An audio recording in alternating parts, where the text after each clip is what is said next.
Hey everybody, it's Ginger. I'm doing two things at once. We're going to read through Jesus walking on the water, and I'm going to bake cookies at the same time. I'm doing this cookie tasting at my house in a couple weeks, and I'm baking all the cookies ahead of time and throwing them in the freezer. Otherwise, it would be impossible to do. So today I'm making this. It's called a candy cane snowball cookie. And they're really quite good. They're one of my favorites. And when I've taken them to parties, they're always a big hit. I'll try to see you here. Anyway, but because I'm going to be busy doing that tonight, I don't want to fail to do my Bible study at the same time. So last week we talked about Jesus feeding the 5,000, which is a story that is told in all four Gospels. This one is told in three Gospels. Matthew, Mark, and John. So it is not told in Luke. And I think I have to roll these cookies in my hand. Anyway, Luke, even though all of them told about Jesus feeding the 5,000, which is a miracle. Remember that Luke was focused on the humanity of Jesus because Jesus is fully God and fully man.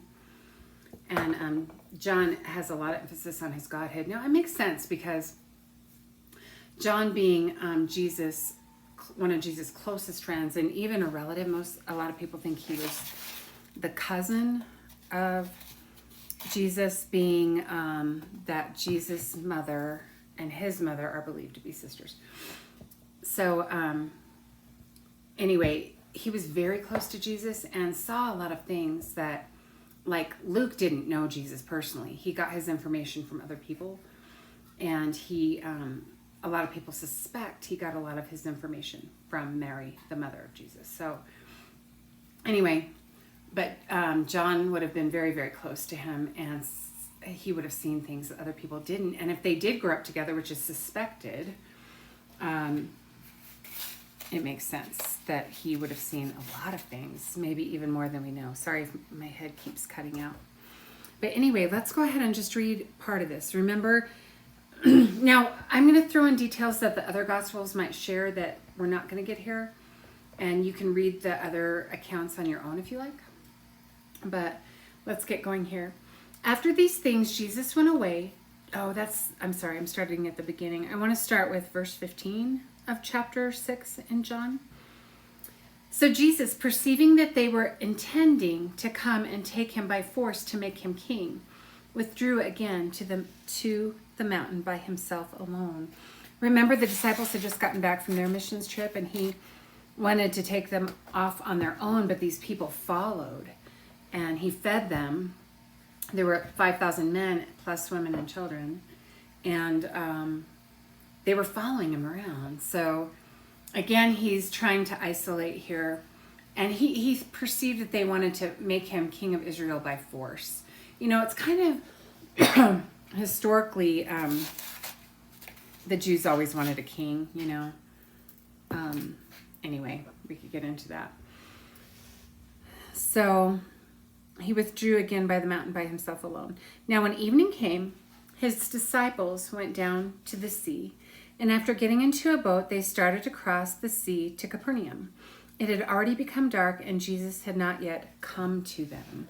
So in one of the other accounts, I want to say it's Mark, I could be wrong, it says, I think, that Jesus compelled them to get into the boat. So they were fishermen partly, and part of them were, and they probably sensed bad weather and that it might not be a good idea.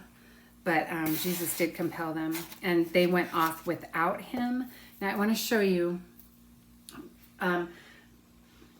this is my trusty map here. I've got cookie dough on my hands, but where's it at? Bethsaida's right here, and they cross to Capernaum. But that was at night. I mean, before that, they'd already isolated, maybe nearby. I don't know exactly where they were before they got into the boat, because they move around. But anyway, let me read some more.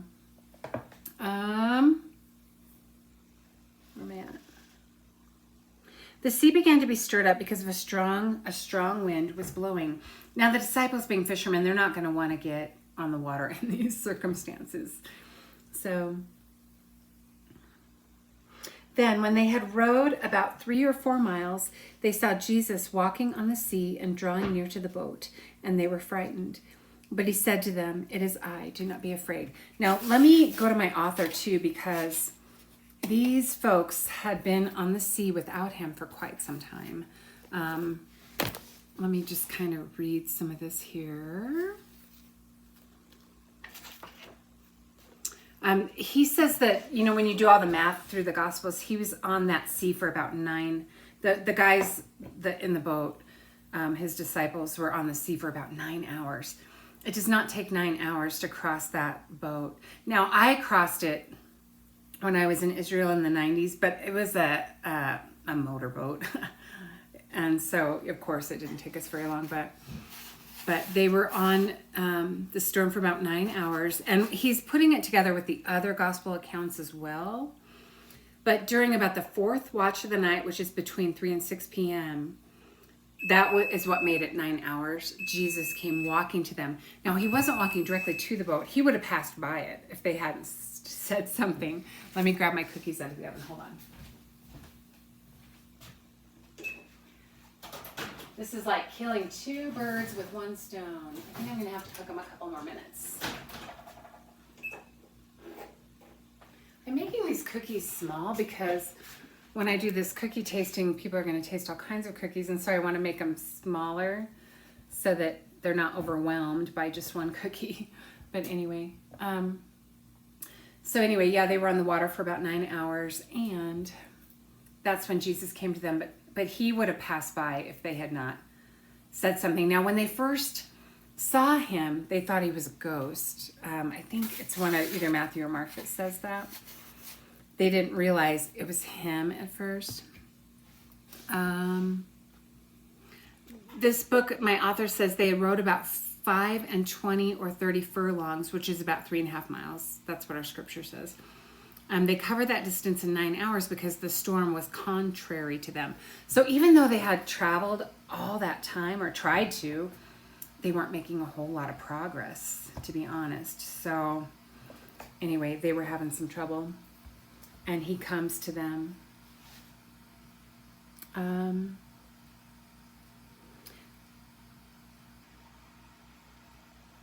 Then when they had rowed about 3 or 4 miles, they saw Jesus on the sea and drawing near to the boat, and they were frightened. But he said to them, "It is I, do not be afraid." So they were willing to receive him into the boat, and immediately the boat was at the land to which they were going. They were crossing the Sea to Capernaum.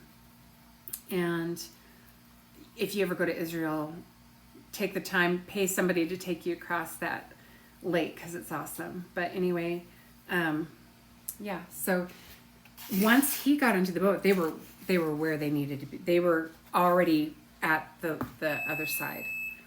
So he got them to the other side supernaturally. Let me grab these.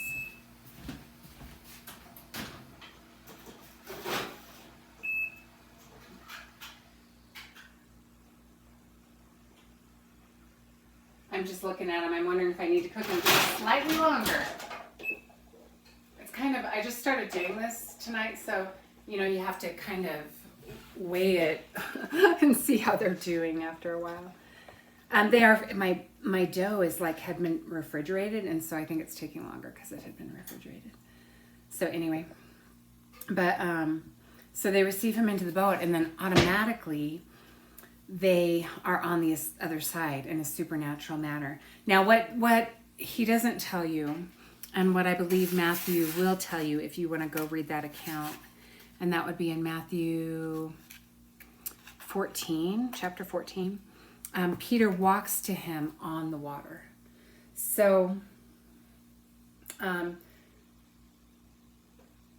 Peter walks to Jesus out on the water, and Peter is able to walk on the water until he takes his eyes off of Jesus, and then he begins to sink, and Jesus saves him. So anyway, it's a good life lesson that we need to keep our eyes on Jesus despite the storms going on around us.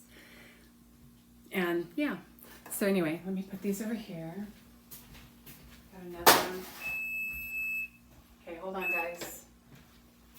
Thank you for letting me do this while I discuss the scriptures here. So yeah, it's a really important life lesson, and if without Jesus we will sink. We will not make it. So it's important to keep our eyes on him. Let me set this here. Okay. So we're set for a few minutes here. So anyway, let's keep reading. The next day, the crowd, there was a crowd following him, remember? All those thousands of people, actually. The next day, the crowd that stood on the other side of the sea saw that there was no other small boat there except one, and that Jesus had not entered with his disciples into the boat, but that his disciples had gone away alone. So they saw that there was, just the one boat. They knew Jesus did not get on that boat because they were following him around, and they saw the disciples leave. There came other small boats from Tiberias near to the place where they ate the bread after the Lord had given thanks. There's still a place near the sea called Tiberias. I stayed there in a hotel, and I don't know, I'm assuming it's the same Tiberias as when Jesus was alive. But anyway, so when the crowd saw that Jesus was not there, nor his disciples, they themselves got into the small boats and came to Capernaum seeking Jesus. So they're still chasing him around. So they go to Capernaum. And Capernaum is where Peter lived. Is that right? Yeah. Peter lived there.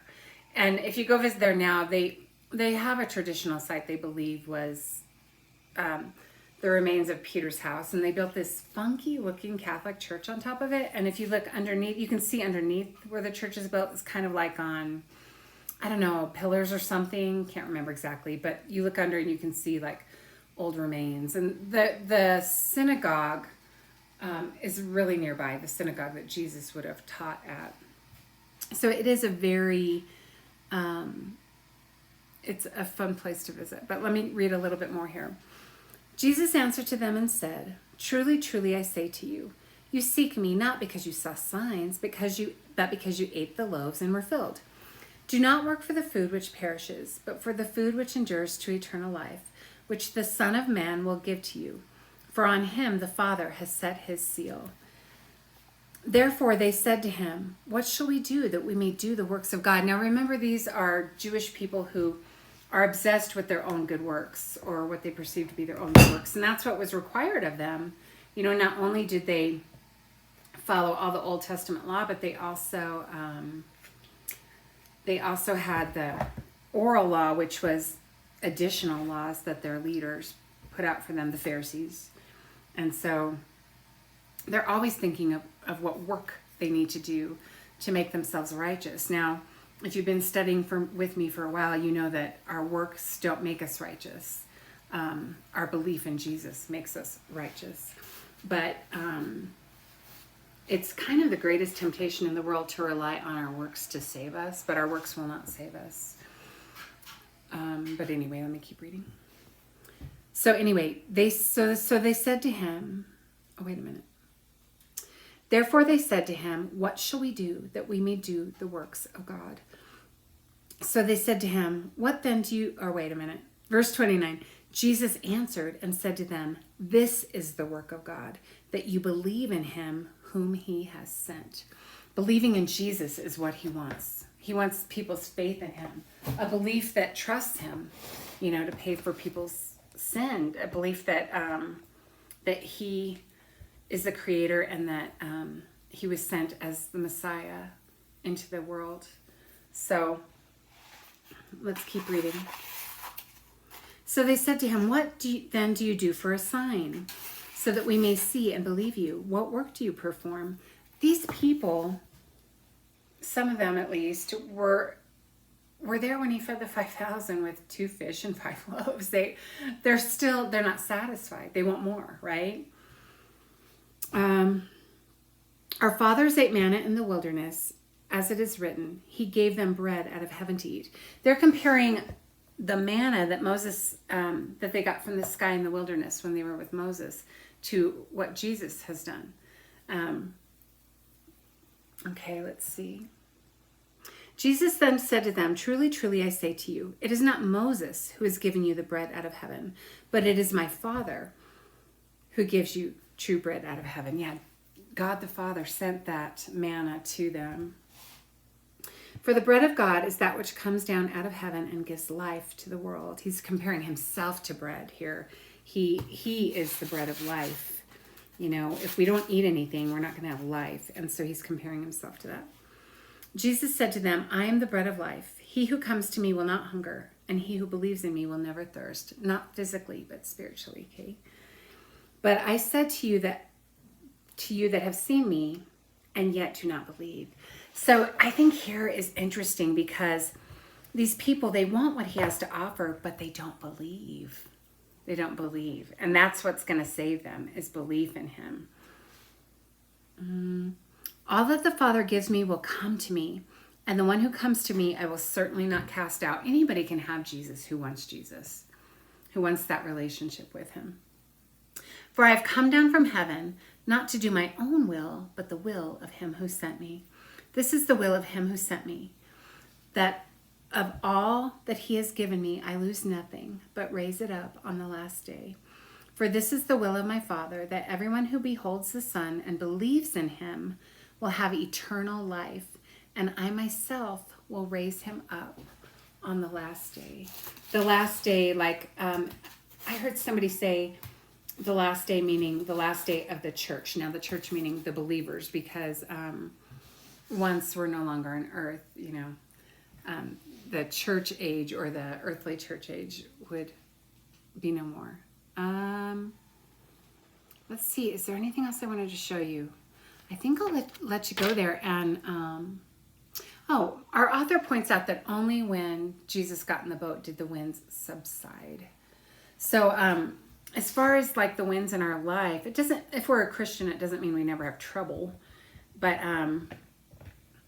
you know, the winds of sin and eternal damnation only stop when Jesus gets into the boat. You know, these fishermen, they were in very real danger of dying, I think, in this storm.